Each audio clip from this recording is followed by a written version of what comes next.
Hello everybody, BeMetalways here. Welcome to another weekly heavy metal album review. This week I'm reviewing Evergrey, a Heartless portrait, the Orphean Testament, released by Napalm Records on May 20th, 2022. The Swedish heavy metal band Evergrey is celebrating over 25 years of metal mastery. The band is led by founder, singer and guitarist Thorn S. England. While he is the only founder member left, the five-piece lineup has been stable since 2014, having released 4 albums before this one with the current formation. Evergrey can mostly be considered a progressive power metal band, but they are far from happy metal. Actually, the band's lyrics have always been of the darker sort, and the same can be said of the band's imagery. While I'm a big fan of their sound and I own many of their records, to me they are a bit of a best-of band, as I love many songs but I don't love any album in particular. A Heartless Portrait is their 13th studio album and a Napalm Records debut, and it is the follow-up to the highly successful 2021 LP Escape of the Phoenix, which I personally did not care so much for it, despite having one of my favorite songs of 2021, Eternal Noctural. The new effort features 10 songs and clocks in at 51 minutes. It's a more concise record than the previous one, and to me that's a good start. The album opens with Save Us, displaying a strong and heavy guitar work backed up by some subtle keys.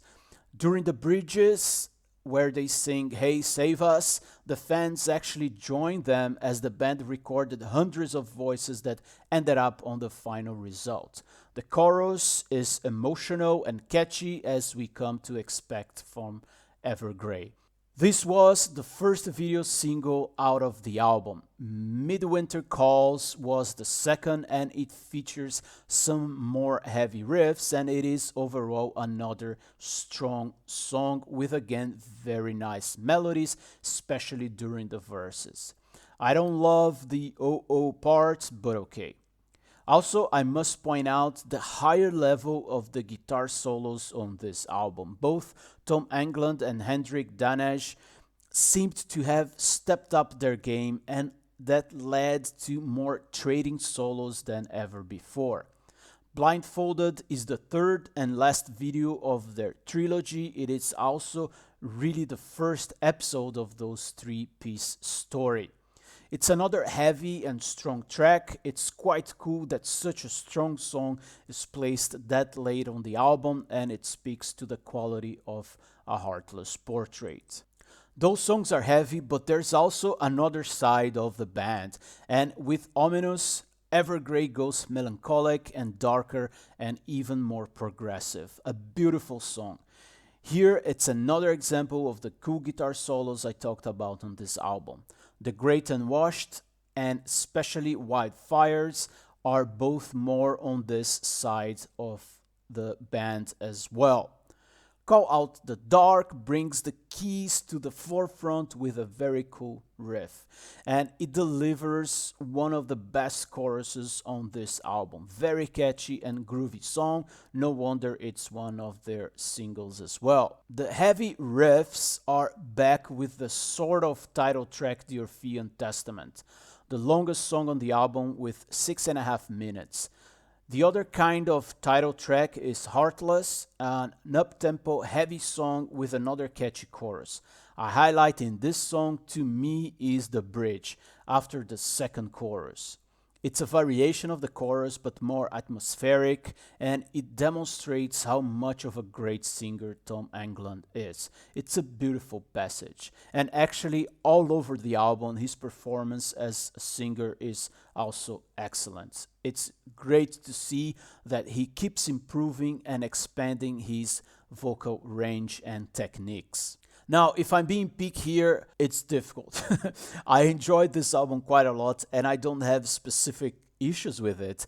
But if I were to pick on something, maybe Wildfires was an unnecessary closer and I would be fine without it. With that said, it doesn't really hurt the albums because it's kind of like a song from the album. Alright, so let's wrap up things here. Less than a year after the previous record, Evergrey delivered one of their strongest albums in year, and it can even become my all-time favorite Evergrey album. The album flows greatly, and I could sense I would be hooked on it after the first listen. And since then, it only grew on me. An overwhelming journey through progressive heaviness and searing emotionally is repeatedly accented by sonic melancholy and gripping lyrics. There's a lot of heaviness in this album, but masterly combined with melancholy and slower moments. Besides, it's very catchy and musically featuring strong riffs and solos. Very good album, 83 out of 100.